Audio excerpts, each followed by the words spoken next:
बहुत बहुत नमस्कार आप सभी को। Very good morning to all of you. I hope आप सभी स्वस्थ होंगे। जैसा कि आप सभी को पता है कि मैंने आपसे कहा था कि मैं आपके लिए एक नई यूट्यूब सीरीज़ लेकर आ रहा हूं जो कि कॉन्स्टिट्यूशनल बॉडीज़ पर आधारित है, यानी संवैधानिक निकाय पर आधारित है। संवैधानिक निकाय यानी ऐसे निकाय जिनका उल्लेख संविधान में किया गया है उसे हम कॉन्स्टिट्यूशनल बॉडी कहते हैं, यानी संवैधानिक निकाय कहते हैं। इस सीरीज़ में 5 सेशन हैं और अल्टरनेट डे पर चलेंगे, यानी सोमवार आज है तो आज आपका एक कॉन्स्टिट्यूशनल बॉडी आज आप पढ़ेंगे, फिर उसके बाद मंगलवार छोड़ के बुधवार को, फिर उसके बाद शुक्रवार को, फिर अगले सोमवार को, फिर अगले बुधवार को। यानी इन 5 सेशंस में आप पूरी की पूरी कॉन्स्टिट्यूशनल बॉडी पढ़ लेंगे। और ये सत्र ऐसा नहीं है कि एकदम ऊपर ऊपर का पढ़ के आप चले जा रहे हैं, ऐसा कुछ भी नहीं है। प्री और मेंस दोनों के लिए इम्पोर्टेंट है। प्री में जो कंटेंट पूछा जाता है उसको भी मैं कवर करूँगा, मेंस में जो पूछा जाता है उसको भी मैं कवर करूँगा, यानी फैक्ट, कॉन्सेप्ट, एनालिसिस। एक बार फिर से रिपीट कर रहा हूँ, फैक्ट, कॉन्सेप्ट, एनालिसिस, तीनों चीज़ें इसमें इंक्लूड होंगी। तो चलिए शुरू किया जाए आज की इस कहानी को। तो आप लोग सेशन अपने दोस्तों के मध्य शेयर भी कर दीजिए, जितना ज़्यादा से ज़्यादा कर सकते हैं उतना ज़्यादा से ज़्यादा शेयर कर दीजिए, ठीक। चलिए, ये जो आपका सेशन है, देखिए अगर आप यूपीएससी की प्रिपरेशन कर रहे हैं या पीसीएस की प्रिपरेशन कर रहे हैं, इवन अगर आप वीओ की भी प्रिपरेशन कर रहे हैं, ठीक है, तब भी ये सेशन आपके लिए इंपॉर्टेंट है। प्री के लिए भी है एज वेल एज मेंस के लिए भी है, ठीक है। तो देखो, कॉन्स्टिट्यूशनल बॉडीज पर ये सीरीज है, तो सबसे पहले अपने को ये देख लेना है कि what is constitutional body.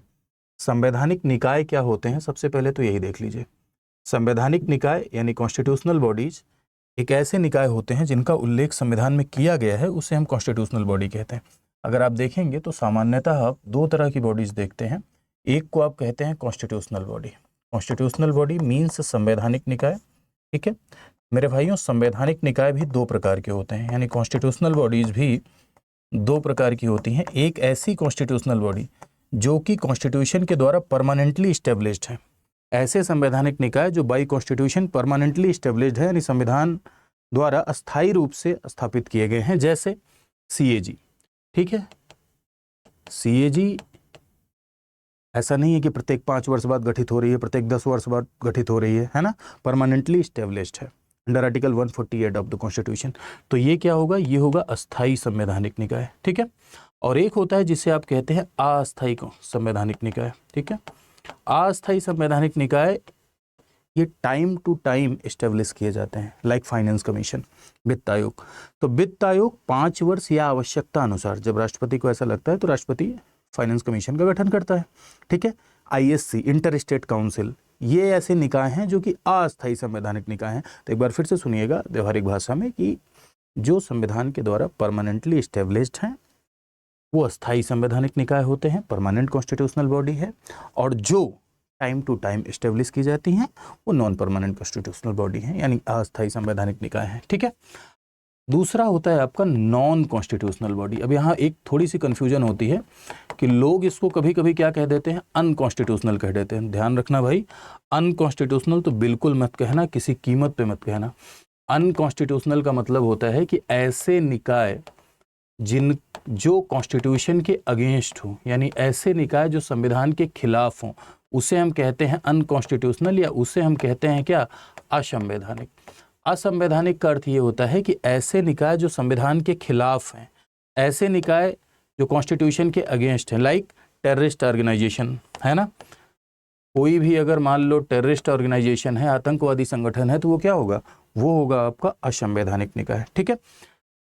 Non constitutional या इसे गैर संवैधानिक कहते हैं हिंदी में, या इसे संविधानेतर भी कहा जाता है। ध्यान रखिएगा, गैर संवैधानिक भी कहते हैं एज वेल एज इसे संविधानेतर भी कहा जाता है, या नॉन कॉन्स्टिट्यूशनल बॉडी या एक्स्ट्रा कॉन्स्टिट्यूशनल बॉडी भी इसे कहते हैं। अलग अलग नामों से जाना जाता है, कंफ्यूज मत होइएगा। Non constitutional body, extra constitutional body, संविधानेतर निकाय या गैर संवैधानिक निकाय। गैर संवैधानिक निकाय का अर्थ ये होता है कि ऐसी बॉडी जिसका उल्लेख संविधान में न हो। ऐसे निकाय जिनका उल्लेख संविधान में नहीं होता है उन्हें हम गैर संवैधानिक निकाय कहते हैं, जैसे NHRC, national human rights commission. इसका उल्लेख संविधान में किया गया है क्या, नहीं किया गया है। तो ये नॉन कॉन्स्टिट्यूशनल बॉडी होगी। जैसे आपने सुना होगा नीति आयोग, ठीक है, नीति आयोग का उल्लेख संविधान में किया गया है क्या? नहीं किया गया है। अब नीति आयोग का उल्लेख संविधान में नहीं किया गया है तो कैसी बॉडी है? Non constitutional. लेकिन ध्यान रखिएगा कि नॉन कॉन्स्टिट्यूशनल बॉडी भी दो प्रकार की होती है, ठीक है। नॉन कॉन्स्टिट्यूशनल में ऐसी बॉडी जो बाई लॉ बने, ठीक है, बाई लॉ, उसे हम वैधानिक निकाय या सांविधिक या स्टेटुअरी बॉडी कहते हैं, ठीक है। इसे हिंदी में बोला जाता है सांविधिक। सांविधिक इसलिए बोला जा रहा है क्योंकि बाई लॉ बन रही है, संविधि से बन रही है, ठीक है। और ऐसा निकाय जो बाई ऑर्डर बने, बाई ऑर्डर मीन्स आदेश के द्वारा, कार्यपालिका आदेश के द्वारा, जैसे नीति आयोग कार्यपालिका के आदेश के द्वारा बना, तो ये क्या होगा? इसे हम कहते हैं नॉन स्टेटुअरी बॉडी, यानी गैर सांविधिक निकाय, गैर सांविधिक या इसे गैर वैधानिक कहा जाता है, ठीक है, जो एग्जीक्यूटिव ऑर्डर से बने, कार्यपालिका के आदेश से बने, ठीक है। और अपने को क्या पढ़ना है? अपने को पढ़ना है संवैधानिक निकाय यानी कॉन्स्टिट्यूशनल बॉडी, जो इंपॉर्टेंट है एग्जाम दृष्टिकोण से, खासकर यूपीपीसीएस के दृष्टिकोण से, उसे हमें पढ़ना है, ठीक है। चलो तो शुरू करते हैं भाई। सबसे पहले जो पहला निकाय हम लोग देखेंगे दैट्स योर इलेक्शन कमीशन यानी निर्वाचन आयोग, ठीक है। निर्वाचन आयोग, इलेक्शन कमीशन का आपने नाम सुना होगा। इलेक्शन कमीशन हमारे भारत देश में अंडर 324 ऑफ द कॉन्स्टिट्यूशन एक कॉन्स्टिट्यूशनल बॉडी है, यानी एक संवैधानिक निकाय है। अब नाम से ही स्पष्ट होगा कि इसका काम क्या है? निर्वाचन कराना, यानी इलेक्शन कंडक्ट कराना, फ्री एंड फेयर इलेक्शन कराना, ये इसका काम है। अब देखो एक बात समझिएगा, किसी भी डेमोक्रेसी में, किसी भी लोकतंत्र में बिना स्वतंत्र और निष्पक्ष चुनाव के, बिना फ्री एंड फेयर इलेक्शन के आप एक बेहतर लोकतंत्र की कल्पना नहीं कर सकते हैं। लोकतंत्र का मतलब है क्या आखिर? लोकतंत्र का मतलब है कि एक ऐसा तंत्र जहां रूल बाय पीपल हो, यानी जनता के द्वारा जब शासन होता है, जनता की सहमति से जब शासन होता है, तो उसे आप क्या कहते हैं? जनता की सहमति से शासन, उसे आप डेमोक्रेसी कहते हैं। और जनता की सहमति से शासन तो है, लेकिन ये जनता अपनी सहमति कैसे देती है? तो जनता की सहमति देने का जो तरीका है, यानी जनता की सहमति देने का जो वे है, उसी को आप इलेक्शन के नाम से जानते हैं, यानी निर्वाचन के नाम से जानते हैं, ठीक है। यदि जनता के सर पे कट्टा रख दिया जाए, कट्टा समझते हैं ना, देसी बंदूक है ना, हमारे यहाँ उत्तर प्रदेश में बोला जाता है ना, कट्टा, जनता के सर पे कट्टा रख दिया जाए, या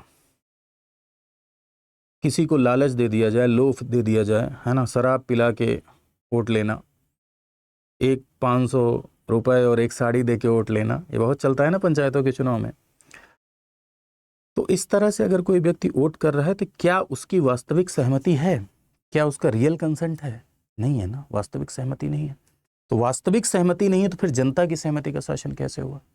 नहीं हुआ। तो इसीलिए डेमोक्रेसी में ये इंपॉर्टेंट है कि फ्री एंड फेयर इलेक्शन होना चाहिए। तो लोकतंत्र के अलग अलग लक्षणों में एक लक्षण यह भी है, और बड़ा इंपॉर्टेंट लक्षण होता है, कि यहाँ क्या होना चाहिए? यहाँ होना चाहिए मेरे भाई free and fair election, that means कि स्वतंत्र और निष्पक्ष चुनाव। इसीलिए स्वतंत्र और निष्पक्ष चुनाव जरूरी है। और स्वतंत्र और निष्पक्ष चुनाव यदि कराना है तो किसी ऐसे इंस्टीट्यूशन का निर्माण करना होगा, किसी ऐसी संस्था का निर्माण करना होगा जिसके ऊपर किसी भी प्रकार का कोई प्रेशर ना हो, जिसके ऊपर किसी भी प्रकार का कोई दबाव ना हो। अगर कोई ऐसा इंस्टीट्यूशन होगा जिसके ऊपर प्रेशर होगा, जिसके ऊपर दबाव होगा, तो वो फ्री एंड फेयर इलेक्शन नहीं करा पाएगी। इवन एक ऐसा इंस्टीट्यूशन चाहिए जिसके ऊपर गवर्नमेंट का भी प्रेशर ना हो, ऐसी संस्था चाहिए। तो भाई इसीलिए बाई कॉन्स्टिट्यूशन इलेक्शन कमीशन का गठन किया गया, इसीलिए संविधान के द्वारा इलेक्शन कमीशन का गठन किया गया, और इलेक्शन कमीशन को एज ए इंडिपेंडेंट बॉडी यानी स्वतंत्र निकाय के तौर पर स्थापित किया गया। क्यों भाई इंडिपेंडेंट क्यों बनाया गया? तो अलग अलग प्रोविजंस के तहत इलेक्शन कमीशन को इंडिपेंडेंस दी गई है। अब अलग अलग प्रावधानों के तहत इलेक्शन कमीशन को इंडिपेंडेंस इसीलिए दी गई है क्योंकि उसके ऊपर कार्यपालिका का यानी एग्जीक्यूटिव का यानी सरकार का कोई दबाव ना हो, या किसी अन्य संस्था का कोई दबाव ना हो, या किसी बड़ी पोस्ट का कोई प्रेशर ना हो, जिससे वो फ्री एंड फेयर इलेक्शन करा सके। अब आप लोग सोच रहे हैं अरे सर इतनी बड़ी बड़ी पॉजिटिव बातें आप कर रहे हैं, फ्री एंड फेयर इलेक्शन कहाँ हो रहा है? अभी भी चुनाव में बूथ कैप्चरिंग होती है, अभी भी चुनाव में धांधली, अभी भी पंचायत के चुनाव में गाँव में एक साड़ी और एक छोटी वाली शराब 500 रुपये चल जाता है। दैट्स अ चैलेंज, वो चुनौती है। कभी भी कोई सिस्टम परफेक्ट नहीं होता है, कुछ ना कुछ चैलेंजेस होते हैं। आज के 20 साल पहले चुनाव को और आज के चुनाव को आप देख लीजिए, आपको खुद नजर आएगा कि ट्रांसपेरेंसी बढ़ी है। तो डेमोक्रेसी में चीज़ें एक दिन में नहीं सुधरती हैं, डेमोक्रेसी में ग्रेजुअल रिफॉर्म होता है, यानी डेमोक्रेसी में धीरे धीरे सुधार होता है। ऐसा नहीं है कि कोई तानाशाही थोड़ी चल रही है यार कि एक दिन में रिफॉर्म हो जाए। धीरे धीरे रिफॉर्म होता है, धीरे धीरे सुधार होता है ना। पहले देखो चुनाव में बहुत ज़्यादा धांधली होती थी, अब धीरे धीरे करके क्या हुई है, कम हुई है, राइट। तो एक बात बहुत ध्यान से समझिएगा कि इलेक्शन कमीशन को इंडिपेंडेंस इसीलिए दी गई क्योंकि वो दबाव मुक्त रहे, प्रेशर फ्री रहे और फ्री एंड फेयर इलेक्शन में अपना रोल इंडिपेंडेंटली प्ले कर सके, यानी स्वतंत्रता पूर्वक अपनी भूमिका वो निभा सके। और यही कारण रहा इलेक्शन कमीशन को कॉन्स्टिट्यूशन के द्वारा सिक्योरिटी दी गई, कॉन्स्टिट्यूशन के द्वारा इंडिपेंडेंस दिया गया, ठीक है। चलिए, तो अब आप समझ गए कि इलेक्शन कमीशन क्यों आया, है ना, क्या जरूरत थी संविधान में इसे शामिल करने की, ये भी आप समझ गए होंगे, ठीक है। और election commission free and fair election conduct कराने में सबसे बड़ा रोल प्ले करेगा। यानी भारत देश में अगर आप देखेंगे तो राष्ट्रपति का चुनाव, प्रेसिडेंट का, वाइस प्रेसिडेंट का चुनाव, लोकसभा का, विधानसभा का चुनाव कौन कंडक्ट कराएगा, इलेक्शन कमीशन। तो आयोग है तो जाहिर सी बात है कि सदस्यों से मिलकर बनता है। तो किससे किससे मिलकर बनता है, इसकी क्या संरचना है, यानी क्या कंपोजिशन है। तो मेरे भाई यदि आप बात करें शुरुआत की, स्टार्टिंग में 26 जनवरी 1950 को जब अपना संविधान लागू हुआ तो आप देखेंगे कि 1950 से लेकर 1989 तक, 1950 से लेकर 1989 तक ये एक सिंगल मेंबर बॉडी था। इसका कंपोजिशन ये था कि एक सिंगल मेंबर बॉडी था। सिंगल मेंबर बॉडी मीन्स एकल सदस्यीय निकाय हुआ करता था।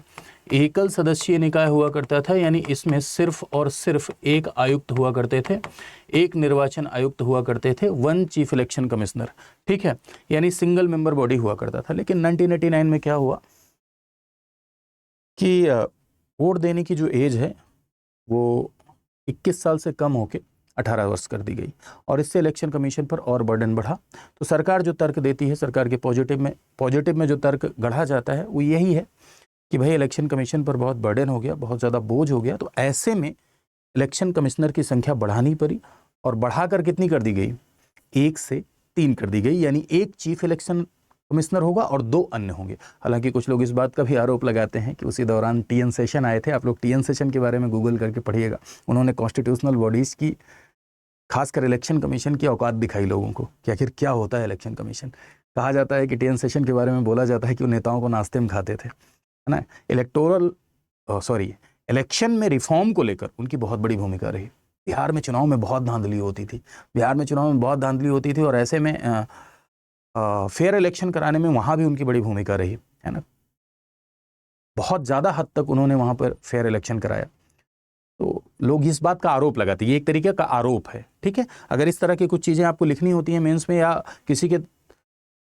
किसी को बतानी होती है तो आप इस तरह से कहा करिए कि इस तरह से आरोप लगते हैं। डायरेक्ट जजमेंटल नहीं होना होता है, अरे TN सेशन की वजह से ऐसा हो गया, नहीं। इस तरह के आरोप लगते हैं कि सरकार ने TN सेशन के आने की वजह से और TN सेशन ने जो भूमिका निभाई उसकी वजह से डर के मारे जो है ऐसी संख्या बढ़ाई, ऐसे आरोप लगते हैं। लेकिन सरकार का ये तर्क है कि भाई बर्डन बहुत बढ़ा था, बोझ बहुत बढ़ गया था, तो 1 से कितना कर दिया गया, 3 कर दिया गया। अरे लालू जी ने तो एक पब्लिक स्टेटमेंट दिया था TN सेशन के बारे में, मन करता है सेशनवा को गंगा में फेंक दें, यानी मन करता है सेशन को गंगा में फेंक दें, ठीक है, ऐसा भोकाल था उनका। खैर इसे आप गूगल करके पढ़िएगा, इस पर ज़्यादा चर्चा नहीं करेंगे, हम लोग रियल कंटेंट पे आते हैं कि एक चीफ इलेक्शन कमिश्नर मानी सिंगल मेंबर बॉडी हुआ करता था। लेकिन 1989 में क्या कर दिया गया कि 1989 में इसे मल्टी मेंबर बॉडी बना दिया गया। मल्टी मेंबर बॉडी बना दिया गया यानी इसे बहुसदस्यीय निकाय बना दिया गया। क्या बना दिया गया भैया, बहुसदस्यीय निकाय बना दिया गया।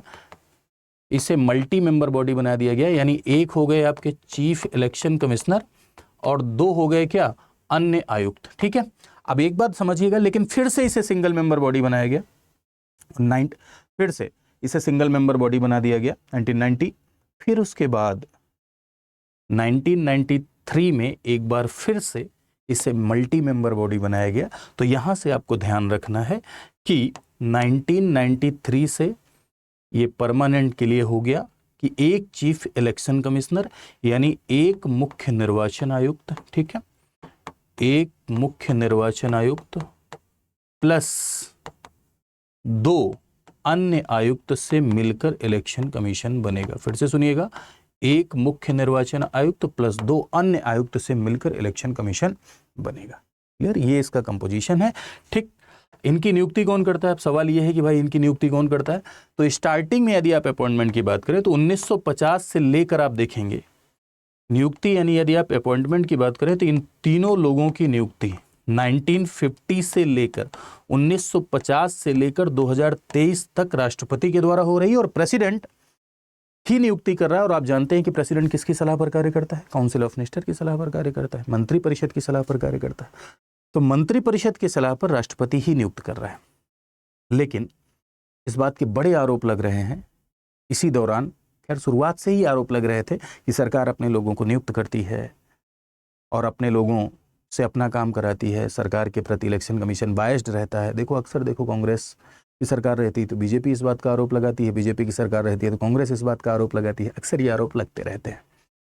तो इसी बीच 2023 में एक केस में ऑनरेबल सुप्रीम कोर्ट ने एक बड़ा जबरदस्त जजमेंट दिया और उस केस का नाम था अनूप बरनवाल केस 2023। अनूप बरनवाल केस 2023 में ऑनरेबल सुप्रीम कोर्ट ने यह निर्धारित किया कि ये जो चीफ इलेक्शन कमिश्नर हैं और अन्य निर्वाचन आयुक्त हैं, मुख्य निर्वाचन आयुक्त सीईसी प्लस अन्य निर्वाचन आयुक्त, इनकी नियुक्ति राष्ट्रपति अब मंत्री परिषद की सलाह पर नहीं करेगा, बल्कि सुप्रीम कोर्ट ने अपने जजमेंट में यह स्पष्ट किया कि जब तक संसद कानून नहीं बनाती तब तक इनकी जो अपॉइंटमेंट होगी वो राष्ट्रपति के द्वारा ही होगी, यानी प्रेसिडेंट ही अपॉइंट करेगा। लेकिन राष्ट्रपति एक पैनल की सिफारिश पर अपॉइंटमेंट करेगा और उस पैनल में कौन कौन होगा? उस पैनल में प्रधानमंत्री होंगे, LOP means leader of opposition, प्रधानमंत्री होंगे, लीडर ऑफ अपोजिशन यानी विपक्ष के नेता होंगे, और plus chief justice of India यानी भारत के मुख्य न्यायाधीश होंगे। फिर से सुनिएगा, अनूप कुमार बरनवाल केस 2023 में ऑनरेबल सुप्रीम कोर्ट ने यह स्पष्ट किया कि इलेक्शन कमिश्नर और chief election commissioner, election commissioners और चीफ इलेक्शन कमिश्नर यानी मुख्य निर्वाचन आयुक्त और अन्य निर्वाचन आयुक्त की जो नियुक्ति होगी वो राष्ट्रपति के द्वारा एक समिति की सिफारिश पर होगी, यानी एक पैनल की सिफारिश पर होगी जिसमें प्रधानमंत्री, लीडर ऑफ अपोजिशन और भारत के मुख्य न्यायाधीश होंगे। ऐसा करने के पीछे का जो ऑब्जेक्टिव था सुप्रीम कोर्ट का, वो ये था कि एक संतुलित प्रक्रिया देना, एक बैलेंस प्रक्रिया देना कि जिससे सरकार बहुत ज़्यादा इस मामले में पावरफुल ना हो, क्योंकि देखो इसमें विपक्ष का नेता भी शामिल हो गया, मुख्य न्यायाधीश भी शामिल हो गए। लेकिन सुप्रीम कोर्ट ने कहा कि जब तक संसद कानून नहीं बनाती है तब तक ये रहेगा। ठीक, तो संसद ने जैसे ही सरकार ने ये देखा, अरे सरकार को लगा अरे यार ये तो बहुत गड़बड़ है, इसमें तो जज साहब भी आ गए, ठीक है, ये बड़ा नागवार गुजरा उनको, और उन्होंने फटाफट तुरंत कानून लेके आई, गवर्नमेंट तुरंत कानून लेके आई और उसे पारित भी कर दिया, और उस कानून का नाम हुआ chief election commissioner and other election commissioners appointment condition of service and term of office act, यानी मुख्य निर्वाचन आयुक्त और अन्य निर्वाचन आयुक्त नियुक्ति, सेवा, शर्तें, कार्यकाल अधिनियम। और इस कानून के द्वारा ये तय कर दिया गया कि भाई अब जो नियुक्ति होगी किसकी? चीफ इलेक्शन कमिश्नर की और अन्य की, चीफ इलेक्शन कमिश्नर प्लस 2 अन्य होते हैं ना, तो इनकी जो नियुक्ति होगी वो नियुक्ति राष्ट्रपति के द्वारा ही होगी, यानी प्रेसिडेंट के द्वारा ही होगी। लेकिन प्रेसिडेंट एक समिति की सिफारिश पर ये नियुक्ति करेगा, और उस कमेटी में कौन कौन होगा भाई? तो उस कमेटी में होंगे प्रधानमंत्री, PM plus leader of opposition विपक्ष का नेता, और प्लस प्रधानमंत्री के द्वारा नॉमिनेटेड एक यूनियन कैबिनेट मिनिस्टर, यानी संघीय केंद्रीय कैबिनेट मंत्री। प्रधानमंत्री के द्वारा नॉमिनेटेड एक केंद्रीय कैबिनेट मंत्री, विपक्ष का नेता और प्रधानमंत्री, इस समिति की सिफारिश पर राष्ट्रपति के द्वारा नियुक्ति होगी। वही बात यहाँ पर लिखा हुआ है कि chief election commissioner and election commissioners will be appointed by president based on the recommendation of selection committee, एक चयन समिति की सिफारिश पर, और उस कमेटी में prime minister, leader of opposition विपक्ष का नेता और एक ऐसा केंद्रीय मंत्री जो किसके द्वारा नॉमिनेट किया गया है? जो प्रधानमंत्री के द्वारा नॉमिनेट किया गया है। ठीक है, आप लोग कमेंट सेक्शन में ये बात बताइएगा कि ये प्रक्रिया आखिर कितनी संतुलित है। क्या इस प्रक्रिया में बायस्ड होने की संभावना नहीं है? क्या इस प्रक्रिया में पक्षपात होने की संभावना नहीं है? कितनी संतुलित है ये आप बताइएगा। खैर, तो आज अगर आपसे पूछा जाए एग्जाम में कि नियुक्ति कैसे होती है, तो जो मैंने आपको बताया इसी प्रक्रिया के थ्रू नियुक्ति होती है, इसी प्रोसेस के थ्रू नियुक्ति होती है। आगे चलते हैं, टेन्योर और रिमूवल की बात करते हैं, कार्यकाल की बात करते हैं। तो चीफ इलेक्शन कमिश्नर और अदर कमिश्नर्स यानी मुख्य निर्वाचन आयुक्त और अन्य निर्वाचन आयुक्त का जो कार्यकाल होता है वो 6 साल का होता है और मैक्सिमम एज 65 साल, विच एवर कम्स अर्लियर, यानी इन दोनों में से जो पहले आए, यानी कार्यकाल 6 साल का होगा। लेकिन अगर बीच में 65 साल आ जाता है तो रिटायर हो जाएंगे। अगर कोई 64 साल में बना है तो 1 ही साल रहेगा। वही मैं कह रहा हूँ, विच एवर कम्स अर्लियर। ठीक है, हटाया कैसे जाता है? तो देखो, सीसी को तो वैसे ही हटाया जाता है जैसे सुप्रीम कोर्ट के जज को, यानी मुख्य निर्वाचन आयुक्त को तो वैसे ही हटाया जाता है जैसे सुप्रीम कोर्ट के जज को। और आप जानते हैं कि सुप्रीम कोर्ट के जज को इम्पीचमेंट जैसी प्रक्रिया के थ्रू हटाया जाता है। सुप्रीम कोर्ट के जज को हटाने के लिए पार्लियामेंट में स्पेशल मेजोरिटी से प्रस्ताव पारित करना होता है, यानी संसद के दोनों सदनों में जब तक विशेष बहुमत से प्रस्ताव पारित नहीं होगा तब तक सुप्रीम कोर्ट का जज नहीं हटेगा। और सेम वही प्रोसेस, जैसे सुप्रीम कोर्ट के जज को हटाया जाता है वैसे ही सीसी को हटाया जाता है। और अन्य को अगर हटाने की बात की जाए तो अन्य को सीसी की सलाह पर, यानी चीफ इलेक्शन कमिश्नर की एडवाइस पर, सलाह पर राष्ट्रपति द्वारा हटाया जाएगा। एक बार फिर से सुनिएगा, चीफ इलेक्शन कमिश्नर यानी मुख्य निर्वाचन आयुक्त को वैसे ही हटाया जाएगा जैसे सुप्रीम कोर्ट के जज को, अन्य निर्वाचन आयुक्त को राष्ट्रपति द्वारा चीफ इलेक्शन कमिश्नर की सलाह पर हटाया जाएगा। अब आप लोग के मन में एक प्रश्न बनना चाहिए कि आखिर हटाने की प्रक्रिया को इतना टफ क्यों बनाया गया? चीफ इलेक्शन कमिश्नर को हटाने के लिए सुप्रीम कोर्ट के जज जैसी प्रक्रिया, तो ऐसा इसीलिए बनाया गया क्योंकि इसका ऑब्जेक्टिव था इन्हें कार्यकाल की सुरक्षा देना। कार्यकाल की सुरक्षा देना यानी सिक्योरिटी ऑफ टेन्योर देना। क्यों भाई कार्यकाल की सुरक्षा क्यों देना चाहते हैं? कार्यकाल की सुरक्षा इसलिए देना चाहते हैं क्योंकि इनकी इंडिपेंडेंस मेंटेन हो, स्वतंत्रता मेंटेन हो। क्योंकि अगर कार्यकाल की सुरक्षा दी जाएगी तो डायरेक्ट राष्ट्रपति नहीं हटा सकता, डायरेक्ट सरकार नहीं हटा सकती। डायरेक्ट सरकार नहीं हटा सकती तो ऐसे में ये सरकार का दबाव फेस नहीं करेंगे, ऐसे में इनके ऊपर सरकार का दबाव नहीं बन पाएगा। तो ये एक इंडिपेंडेंट कल्चर क्रिएट करने के लिए, स्वतंत्र निकाय बनाने के लिए इसे संविधान के द्वारा कार्यकाल की सुरक्षा दी गई। क्लियर है बात? तो ये आप समझ गए। आगे आते हैं हम लोग, क्या कार्य होता है भैया? तो इलेक्शन कमीशन के यदि आप कार्यों की बात करें तो भारत देश में जितने भी लोकल गवर्नमेंट का यदि चुनाव छोड़ दिया जाए, लोकल गवर्नमेंट का चुनाव आप छोड़ दो, लोकल गवर्नमेंट का चुनाव स्टेट इलेक्शन कमीशन कराता है, यानी राज्य निर्वाचन आयोग कराता है। तो लोकल गवर्नमेंट से संबंधित वोटर लिस्ट भी कौन तैयार करेगा? State election commission. ठीक है, लोकल गवर्नमेंट से रिलेटेड चुनाव चिन्ह भी कौन आवंटित करेगा?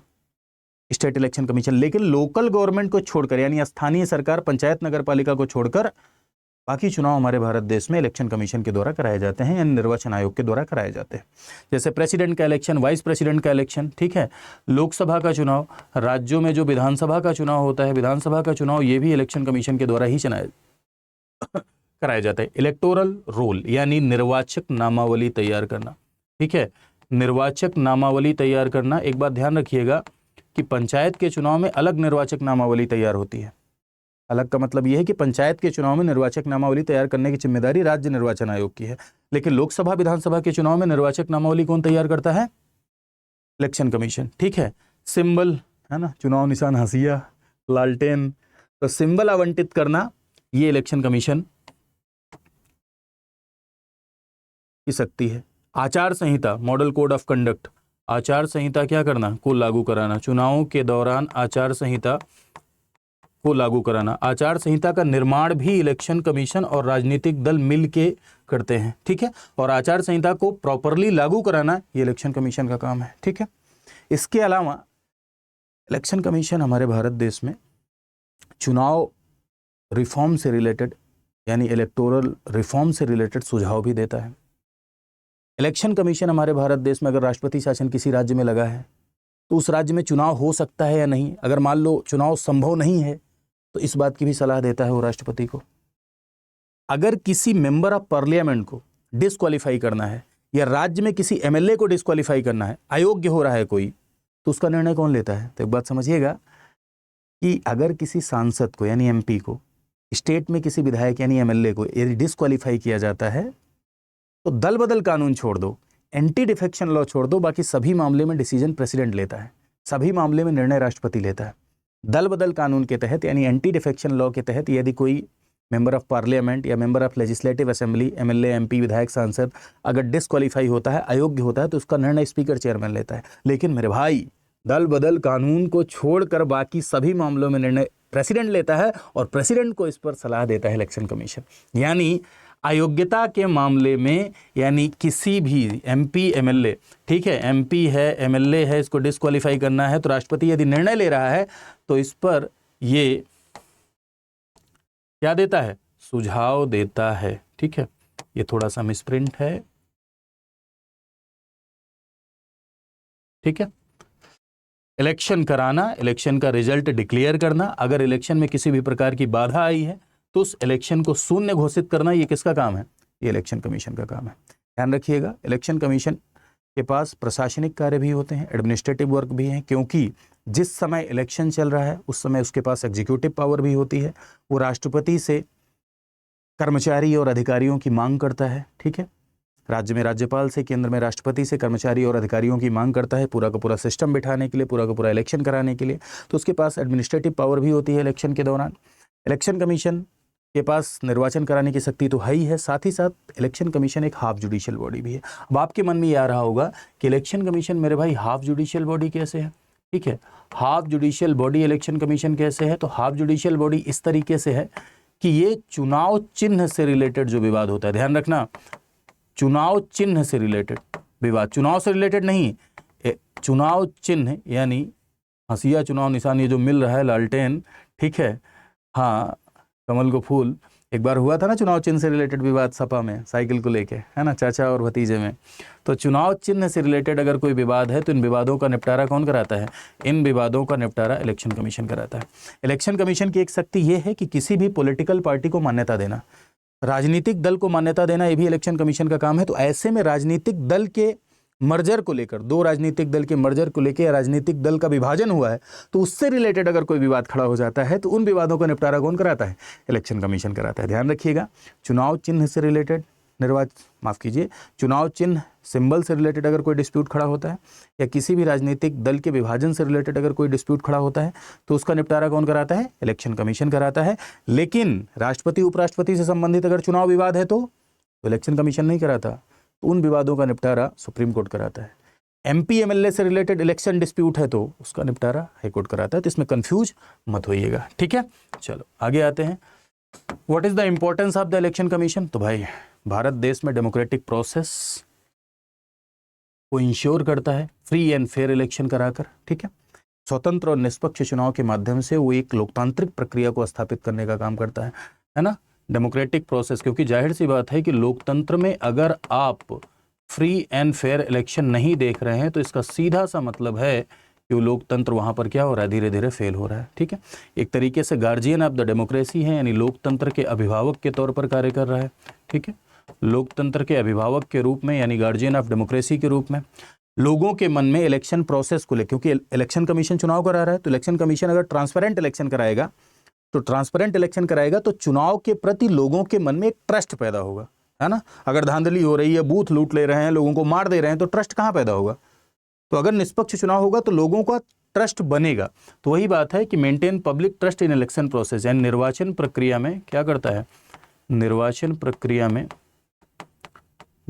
प्रक्रिया में लोगों का विश्वास बढ़ाता है। ठीक है, लोगों का बिलीव बढ़ाता है, निर्वाचन प्रक्रिया में लोगों का विश्वास बढ़ाता है। ठीक है, साथ ही साथ इलेक्टोरल वायलेंस यानी चुनाव में किसी प्रकार की हिंसा या धांधली को रोकता है। तो ये इलेक्शन कमीशन का क्या है, इंपॉर्टेंस है, यानी इलेक्शन कमीशन का महत्व है। अब कुछ सवाल हम लोग प्रीलिम से रिलेटेड देख लेते हैं। ठीक है, देखते हैं, उसके बाद मेंस के एक सवाल पर आएंगे तो थोड़ा हम लोग चैलेंजेस पर बातचीत करेंगे, यानी चुनौतियों पर बातचीत करेंगे। तो देखो, एक सवाल यहाँ पर लिखा है कि भारतीय चुनाव आयोग के संबंध में निम्नलिखित कथनों पर विचार कीजिए, यानी consider the following statement regarding the election commission of India.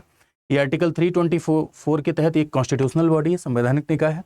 दूसरा, चुनाव आयोग केवल संसद और राज्य विधानसभाओं के चुनाव कराता है। तीसरा, या राष्ट्रपति उपराष्ट्रपति के पदों के चुनाव के लिए भी क्या है, उत्तरदायी है। तो अभी थोड़ी देर पहले आपने पढ़ा, कैसा निकाय है भाई, कॉन्स्टिट्यूशनल बॉडी है या नहीं है, डेफिनेटली ये कॉन्स्टिट्यूशनल बॉडी है, यानी संवैधानिक निकाय है। क्यों, क्योंकि भाई अनुच्छेद 324 में इसका उल्लेख किया गया है, संवैधानिक निकाय है। ऐसे निकाय जिसका उल्लेख संविधान में होता है उसे हम क्या कहते हैं, कॉन्स्टिट्यूशनल बॉडी कहते हैं, यानी संवैधानिक निकाय कहते हैं। तो बिल्कुल ठीक है। दूसरा कह रहा है कि केवल संसद और राज्य विधानसभा। ये देखो, पॉलिटी के सवालों में अगर कहीं केवल लिखा है, कहीं पे अगर पीपल लिखा है, सिटीजन लिखा है, या कॉन्स्टिट्यूशन लिखा है तो वहाँ कजरौटा कॉन्सेप्ट लगाओ, कजरौटा कॉन्सेप्ट मैंने ही दिया है। यानी ये सब जहाँ लिखा होता है वहाँ ट्रैप होने की संभावना है। ट्रैप का मतलब ये नहीं कि वो स्टेटमेंट हमेशा गलत होता है, ट्रैप का मतलब ये है कि उसको ध्यान से सुनना है। कजरौटा कॉन्सेप्ट का मतलब आंखें बड़ी बड़ी करके देखना है ना, हाँ, काजल से कजरौटा, बड़ी बड़ी करके देखना और ध्यान से पढ़ना है उसको, क्योंकि वहाँ जाल होने की संभावना होती है। तो यहाँ ये देखो ओनली लिखने की वजह से ये स्टेटमेंट आपका क्या हो जाएगा, गलत हो जाएगा, राइट। अगला, या क्योंकि भाई केवल यही थोड़ी कराता है, राष्ट्रपति उपराष्ट्रपति भी तो कराता है, या राष्ट्रपति उपराष्ट्रपति के पदों के चुनाव के लिए भी क्या है, उत्तरदायी है। तो इसमें फर्स्ट एंड थर्ड क्या हो जाएगा, फर्स्ट एंड थर्ड आपका राइट आंसर हो जाएगा। क्लियर है। अगला कहा जा रहा है कि भारत का निर्वाचन आयोग एक अस्थायी निकाय है, एक परमानेंट बॉडी है। पहला स्टेटमेंट आपका लिखा हुआ है। दूसरा स्टेटमेंट लिखा हुआ है कि निर्वाचन आयुक्त का कार्यकाल संविधान में निर्धारित है। तो एक बात बताइए, भारत का निर्वाचन आयोग एक अस्थायी निकाय, परमानेंट बॉडी है, पहला स्टेटमेंट है। दूसरा लिखा है कि मुख्य निर्वाचन आयुक्त का कार्यकाल कहाँ निर्धारित है, संविधान में निर्धारित है, यानी कॉन्स्टिट्यूशन में निर्धारित है। अब ये सवाल एक बढ़िया सवाल है। यहां पर आपको इस बात का पता लगाना है कि इनका कार्यकाल कॉन्स्टिट्यूशन में निर्धारित है या नहीं, यानी मुख्य निर्वाचन आयुक्त का जो कार्यकाल है वो संविधान में निर्धारित है या नहीं, कॉन्स्टिट्यूशन में कार्यकाल, कॉन्स्टिट्यूशन में टेन्योर दिया है या नहीं दिया है। इसका सवाल का जवाब आप कमेंट सेक्शन में बताइएगा और इसको सर्च करके बताइएगा। जरूरी नहीं है, मैंने कहीं बोला नहीं है कि संविधान में कार्यकाल दिया है। मैंने बताया क्या, मैंने बताया नहीं कि कॉन्स्टिट्यूशन में कार्यकाल, हाँ, पहला स्टेटमेंट तो आप आराम से कर ले जाएंगे, लेकिन सेकंड स्टेटमेंट का जवाब क्या होगा ये आप बताइएगा। अगर आप नहीं बताएंगे तो इस सवाल का जवाब व्याख्या सहित मैं अपने इस टेलीग्राम चैनल पर शाम को पोस्ट कर दूंगा। इसका क्या जवाब होगा, ये टेलीग्राम चैनल ज्वाइन कर लीजिएगा, ठीक है। अभी आगे चल के इसका आपको मैं QR कोड भी दे दूंगा। ये देखो, अभी खत्म नहीं हुई है क्लास अभी है भाई, ध्यान रखिए। ये है, यहाँ स्कैन करिए और मेरे टेलीग्राम ग्रुप को ज्वाइन करिए, यहाँ पर भी आप फॉलो कर सकते हैं। तो यहाँ इसका जवाब आपको मिल जाएगा, लेकिन इसको ढूंढिए। ऐसा मैं इसलिए कर रहा हूँ क्योंकि इससे आप गूगल करेंगे, सर्च करेंगे, थोड़ा सा क्यूरियस होंगे तो चीज़ों को पढ़ेंगे, ठीक है। क्योंकि जब आप किसी चीज़ को जानने की इच्छा रखते हैं तो उस चीज़ के बारे में थोड़ा प्रयास करते हो। मेरा काम सिर्फ सिखाना नहीं है, इस बात को मैं हमेशा कहता हूँ कि मेरा काम सिर्फ आपको पढ़ाना नहीं है, बल्कि मेरा काम ये भी है आपको पढ़ाने के लिए प्रेरित करना। मैं हमेशा चाहता हूँ कि जितना आप मुझसे सीखें उससे 10 गुना ज़्यादा आप खुद पढ़ के सीखें। मैं आपसे अपेक्षा करता हूँ ऑलवेज कि आप स्वयं से क्यूरियस बने और ज़्यादा से ज़्यादा चीज़ों को एक्सप्लोर करके खुद से सीखने का प्रयास भी करें, क्योंकि वह भी बहुत ज़रूरी है। तो मैंने कहीं नहीं कहा है कि कॉन्स्टिट्यूशन में लिखा है, अब है कि नहीं है ये आप डिसाइड करिएगा, उसके बाद इसका आंसर करिएगा। मैं टेलीग्राम पे इसका आंसर भेज दूंगा, आप उसके लिए निश्चिंत रहिए, ठीक है। चलो, अब एक बात और है, एक मेंस का सवाल है, वो भी सवाल देख लेते हैं। लिखा हुआ है कि भारतीय निर्वाचन आयोग ने स्वतंत्र और निष्पक्ष चुनाव कराने में सफलता प्राप्त की है, किंतु उसकी स्वतंत्रता और विश्वसनीयता पर बढ़ती चुनौतियां सामने आ रही हैं। क्या लिखा है कि जो ये इलेक्शन कमीशन है, निर्वाचन आयोग है, इसने स्वतंत्र और निष्पक्ष चुनाव कराने में सफलता अर्जित की है ना। ये थोड़ा इंग्लिश में गलत लिख गया है, इसके लिए मैं माफी चाहता हूं। हाँ, हिंदी में तो सही लिखा है, लेकिन इंग्लिश में गलत टाइप हो गया है। तो निर्वाचन आयोग ने फ्री एंड फेयर इलेक्शन कराने में, इलेक्शन कमीशन को फ्री एंड फेयर इलेक्शन कराने में सक्सेस मिली है, लेकिन उसकी इंडिपेंडेंस और ट्रस्ट पर चैलेंजेस भी हैं, यानी चुनौतियां भी हैं। इस सवाल का अप्रोच क्या होगा, मैंने आपसे कहा ना 3 भाग में सवाल को बांटते हैं। सवाल का अप्रोच ये होगा कि सबसे पहले हम बताएंगे कि what is election commission introduction में, और किसी भी चीज़ को जब हम डिफाइन करते हैं तो उसका सिग्निफिकेंस भी लिखते हैं, और डिफाइन करते समय अगर वो चीज़ संविधान में है तो आर्टिकल भी मेंशन करते हैं। तो इलेक्शन कमीशन क्या है ये बताएंगे, उसका एक महत्व बता देंगे। तो इससे क्या हो जाएगा, इससे और ज़्यादा ये प्रभावशाली हो जाएगा। अगर हम थोड़ा सा महत्व बता देंगे तो ये इंट्रोडक्शन और प्रभावशाली हो जाएगा, यानी आपका जो परिचय है वो और ज़्यादा बढ़िया हो जाएगा, नंबर मिलने के चांसेस थोड़े ज़्यादा हो जाएंगे। तो मैंने आपसे कहा क्या बताएंगे इंट्रोडक्शन में, इंट्रो में आप सबसे पहले बताएंगे इलेक्शन कमीशन क्या है, आर्टिकल को कोट करते हुए, साथ ही साथ उसका क्या बता देंगे, उसका आप सिग्निफिकेंस भी बता देंगे। यदि आप उसका सिग्निफिकेंस बताते हैं तो और इफेक्टिव हो जाता है आपका उत्तर। प्लस आप मेन बॉडी में आ जाएंगे, है ना। मेन बॉडी में आप आएंगे और मेन बॉडी में सफलता प्राप्त किए तो इसका मतलब कुछ उपलब्धियाँ, कुछ तो अचीवमेंट्स बताने पड़ेंगे ना। तो मेन बॉडी में आप इसके अचीवमेंट्स बताएंगे, यानी कुछ इसकी उपलब्धियां बताएंगे, ठीक। फिर उसके बाद उपलब्धियां आपने बता दी, अब भैया क्या इलेक्शन कमीशन पूरी तरीके से परफेक्ट बॉडी है, कुछ ना कुछ चैलेंजेस हैं, तो अब इसके बाद आप बताएंगे क्या चुनौतियां और चैलेंजेस, और चुनौतियां बताकर फिर थोड़ा सा कुछ रिफॉर्म यानी समाधान प्रस्तुत करते हुए आप कंक्लूड कर देंगे। समाधान देते हुए आप क्या कर देंगे, कंक्लूड कर देंगे, यानी निष्कर्ष लिख देंगे। यही इसका सबसे पहले अपने को यही डिसाइड करना होता है कि व्हाट इज द अप्रोच, यानी अप्रोच क्या होगा, सबसे पहले ये डिसाइड करना है। अगर हम समझ गए कि प्रश्न की डिमांड क्या है, अगर हम समझ गए कि प्रश्न का अप्रोच क्या है, डिमांड क्या है, तो चीज़ें एकदम क्लियर हो जाती हैं, दिक्कत नहीं होती है, ठीक है। तो चलिए थोड़ा सा देख लेते हैं इंट्रोडक्शन में। तो देखो इंट्रोडक्शन में मैंने यहाँ पर मेंशन किया कि निर्वाचन आयोग का गठन संविधान के अनुच्छेद 324 के अंतर्गत किया गया है, यानी इलेक्शन कमीशन का गठन 324 के अंतर्गत किया गया, जिसका उद्देश्य free, fair and transparent election कराना है, यानी जिसका उद्देश्य हमारे भारत देश में क्या है, फ्री फेयर इलेक्शन कराना है, ठीक है। और अब देखो यहां तक आपने डिफाइन कर दिया। आप लोग सोच रहे होंगे कितने शब्द का सवाल था, तो ये 200 वर्ड का क्वेश्चन आप ले लीजिए, 200 शब्द, 200 शब्द का है तो 30 से 35 वर्ड के आसपास आपका इंट्रोडक्शन जाएगा, 35 वर्ड के आसपास आपका कंक्लूजन जाएगा, बचे हुए शब्द में आप मेन बॉडी अपना इंक्लूड करेंगे, ठीक है। अब इसके बाद यहां तक आपने क्या किया, डेफिनेशन बता दी इलेक्शन कमीशन आखिर है क्या। अब इसमें आपने सिग्निफिकेंस बताया कि भाई आफ्टर इंडिपेंडेंस, स्वतंत्रता के बाद से आयोग ने डेमोक्रेसी की जड़ों को मजबूत करने में अपना महत्वपूर्ण योगदान दिया है, यानी लोकतंत्र की जड़ों को मजबूत करने में अपना महत्वपूर्ण। अब जाहिर सी बात है कि अगर फेयर इलेक्शन कराएगा तो इससे डेमोक्रेसी क्या होगी, स्ट्रांग होगी, क्योंकि डेमोक्रेसी का मतलब ही है कि जनता की सहमति का शासन। अगर जनता की एक्चुअल सहमति से रूल होगा, अगर सरकार जनता की होगी, तो धीरे धीरे इससे डेमोक्रेसी स्ट्रांग होगी, ठीक है। आगे आ जाते हैं। तो सबसे पहले इसमें मेन बॉडी में क्या बताना है, उपलब्धियां बतानी है। तो उपलब्धियों में सबसे आप ये कह दीजिए कि आयोग ने अब तक लोकसभा के चुनाव, विधानसभा के चुनाव, उपराष्ट्रपति के चुनाव, है ना, अब तक अगर देखा जाए तो कुछ चैलेंजेस हैं, लेकिन चुनौतियों के बावजूद सफलतापूर्वक हमारे भारत देश में चुनाव अब तक हुए हैं। बहुत सारी कंट्रीज ऐसी हैं जहां संविधान फेल हो गया है, बहुत सारी कंट्रीज ऐसी हैं जहां संविधान 20 साल तक नहीं चल पाया है, लेकिन भारत देश में चल रहा है। भारत देश में इलेक्शन शुरुआत से हो रहे हैं। चुनौतियों पे बाद में चर्चा करेंगे, पहले उपलब्धियां देख लेते हैं। तो भाई प्रेसिडेंट का इलेक्शन, असेंबली का इलेक्शन, लोकसभा का इलेक्शन संपन्न कराएं। इलेक्टोरल रिफॉर्म भी भारत देश में हुए हैं, ईवीएम आया, देखो वीवीपैट जैसे इनोवेशन ने ट्रांसपेरेंसी को जन्म दिया है, पारदर्शिता को जन्म दिया है, ठीक है, क्योंकि ईवीएम आने से भी कम हुआ है जो भी चुनौतियां थी, जो भी चैलेंजेस थे, ठीक है। पहले क्या होता था, बक्सा का बक्सा लूट लेते थे, हाँ, जो जिसमें आप बैलेट पेपर में वोट डाले, बक्सा लूट गया, पता चला बक्सा गायब, किसी स्कूल में, पूरा स्कूल में धावा बोल दिया, बक्सा गायब हो गया। ईवीएम में इस बात के आरोप लगे कि भाई वोट देते हैं हम, हंसिया चुनाव, हंसिया जानते हो ना, बार बार में उससे निकल रहा है, अरे साउथ इंडियन मूवी में गला काटते हैं ना, जिससे, हाँ, जिससे गांव में देखो बाजरा वजरा कटता है, तो पता चला आप हंसिया दबा रहे हैं और जा रहा है कमल पे, जा रहा है पंजे पे, तो उसके लिए वीवीपैट आया कि भाई आपको दिख जाएगा कहाँ गया है आपका वोट। आदर्श आचार संहिता है ना, मॉडल कोड ऑफ कंडक्ट, आप देखते होंगे कि चुनाव के दौरान आचार संहिता का पालन करना होता है। आचार संहिता एक संहिता है कि जो चुनाव में कैंडिडेट हैं उनके व्यवहार को नियंत्रित करने का काम करती है, ठीक है। मतदाता जागरूकता से लोगों का पार्टिसिपेशन इलेक्शन में बढ़ा है, तो ये इसकी क्या है, उपलब्धियां हैं। उपलब्धियां तो हो गई, अब आ जाते हैं क्या, चैलेंजेस में आ जाते हैं। चुनौतियां क्या है, तो चुनौतियों में देखो नियुक्ति की प्रक्रिया, इस बात के आरोप अभी भी लगते हैं। सुप्रीम कोर्ट ने जो जजमेंट दिया अनूप कुमार बरनवाल केस में कि 3 लोग अपॉइंट करेंगे, यानी 3 लोग की रिकमेंडेशन पर अपॉइंटमेंट होगी, उसमें कौन था, chief justice, leader of opposition और प्रधानमंत्री। लेकिन जो कानून बना, कानून में लीडर ऑफ अपोजिशन है, प्रधानमंत्री हैं, और कौन है, एक मंत्री और है जो कि सरकार के ही मंत्री हैं। तो अभी भी इस बात के आरोप लग रहे हैं कि अभी भी तो सरकार मजबूत है अपॉइंटमेंट में, भले विपक्ष के नेता को शामिल कर लियो, लेकिन अभी भी सरकार मजबूत है क्योंकि सरकार के 2 लोग हैं।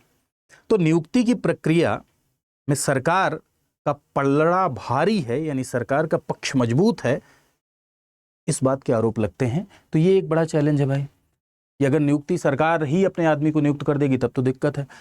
गवर्नमेंट के ऊपर इसकी फाइनेंशियल डिपेंडेंसी रहती है।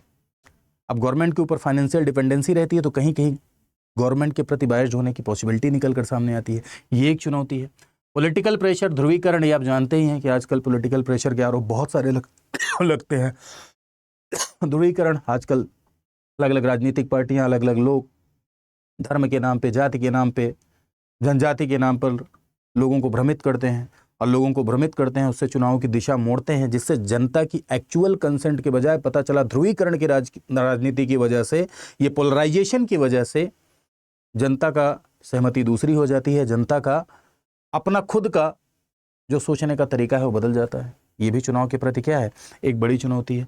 सोशल मीडिया और फेक न्यूज़ देखो, व्हाट्सएप यूनिवर्सिटी, फेसबुक यूनिवर्सिटी पर लोगों के बारे में कैसे कैसे फेक न्यूज़ चलती हैं, जिससे जनता का भी दिमाग भ्रमित होता है और साथ साथ इलेक्शन कमीशन को भी चैलेंजेस आते हैं। सोशल मीडिया का मिसयूज भी है ना, मीडिया कभी कभी बायस्ड हो जाती है ना। आजकल देखो मीडिया के ऊपर आरोप लगते हैं। मीडिया ऐसी होनी चाहिए जो सरकार की नीतियों को यानी सरकार की पॉलिसीज़ को न्यूट्रल होकर दिखाए, क्या पॉजिटिव है क्या निगेटिव है, फिर जनता ये डिसीजन करेगी क्या ठीक है उसके लिए। लेकिन मीडिया पता चला कि कोई मीडिया ऐसी है जो पक्ष में ही बोल रही है सरकार के, और कोई मीडिया ऐसी है जो विपक्ष में ही, यानी कोई सिर्फ पॉजिटिव बोल रही है, कोई सिर्फ निगेटिव बोल रही है। तो ये भी बड़ी समस्या है भाई, ठीक है। साथ साथ चुनाव में धांधली के एग्जाम्पल्स, ढेर सारे चुनाव में धांधली के एग्जाम्पल्स, भ्रष्टाचार, पानी की तरह पैसे खर्च करना, है ना, लोगों का भ्रष्ट होना, चुनावी भ्रष्टाचार, ये सब क्या है, चुनौतियां हैं, है ना। इलेक्शन को लेकर बड़ी चुनौतियां हैं, ठीक। खैर, ये जो चैलेंजेस हैं, लेकिन धीरे धीरे, एक दिन में चुनौतियां दूर नहीं होती, धीरे धीरे दूर होती हैं। तो इनके लिए आप कुछ रिफॉर्म सजेस्ट कर दीजिए कि भाई क्या रिफॉर्म हो सकते हैं। तो आयोग को क्या दिया जाए, आयोग को और स्वतंत्रता दी जाए और इंडिपेंडेंस दिया जाए आयोग को, ठीक है। साथ ही साथ आयोग को और इंडिपेंडेंस दी जाए और निर्वाचन सुधारों पर विधायी समर्थन, बहुत सारे इलेक्टोरल रिफॉर्म है जो अभी भी पेंडिंग है, बहुत सारी समितियों ने, जैसे इसमें आप पढ़िएगा आगे चल के और डिटेल में पढ़िएगा, दिनेश गोस्वामी समिति है, ठीक है। इलेक्शन कमीशन ने भी बहुत सारे इलेक्टोरल रिफॉर्म को क्या किया है, सजेस्ट किया है। तो समितियों के द्वारा दिए गए सुझाव को लागू करने का प्रयास किया जाए, उसको लीगलाइज किया जाए, है ना, निर्वाचन सुधारों को लीगलाइज किया जाए, लागू किया जाए। आचार संहिता का उचित तरीके से क्या पालन कराया जाए, आचार संहिता का पालन भी नहीं होता है। पता चला खर्च करना है किसी को 50 लाख, आदमी खर्च कर रहा है 2 करोड़ रुपए, ठीक है।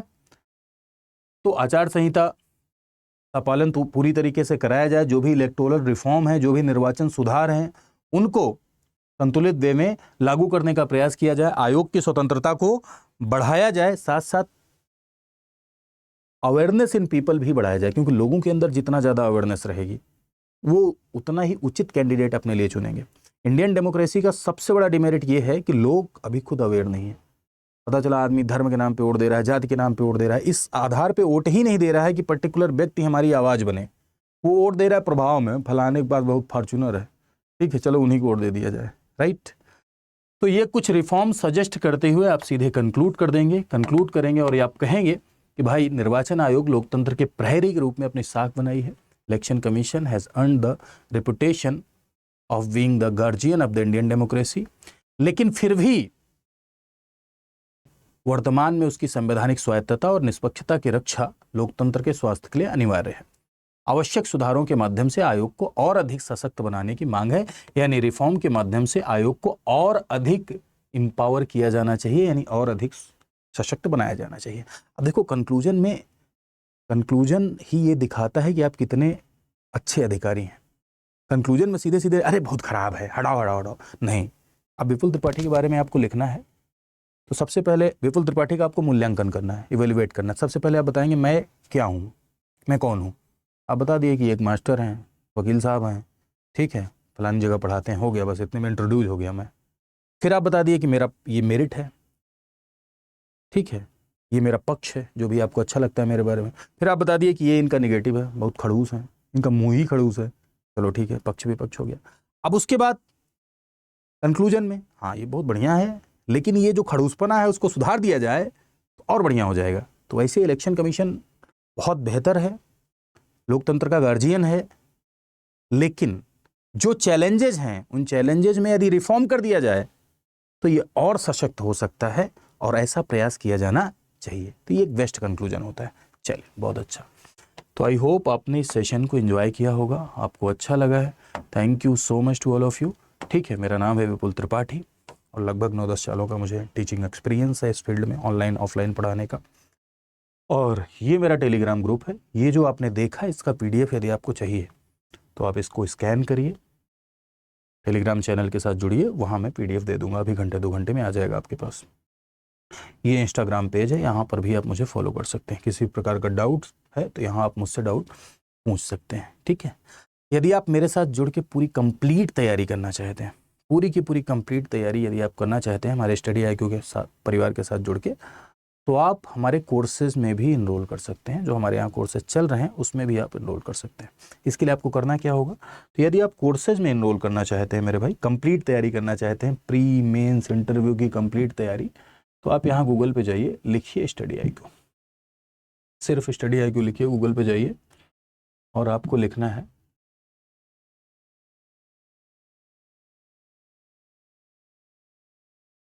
Study IQ। ठीक है, ये साइट खुल के आई, यहाँ जाना है। अब आपको, आप PCS की तैयारी कर रहे हैं या आप VO की तैयारी कर रहे हैं, तो आप यहाँ सर्च सेक्शन में भी जाके सर्च कर सकते हैं, या आप सीधे जाइए यहाँ से, ऐसे जाइए, स्टेट PCS पर जाइए, फिर उत्तर प्रदेश पर जाइए। यहाँ ढेर सारे बैचेस दिख रहे हैं आपको, जैसे प्री मेंस इंटरव्यू तीनों की तैयारी के लिए आरंभ है, आरंभ 13.0। प्योर मेंस की तैयारी करनी है, आलेखन आंसर राइटिंग बैच। ठीक है, प्योर मेंस की यदि आप तैयारी करना चाहते हैं तो आलेखन आंसर राइटिंग बैच है।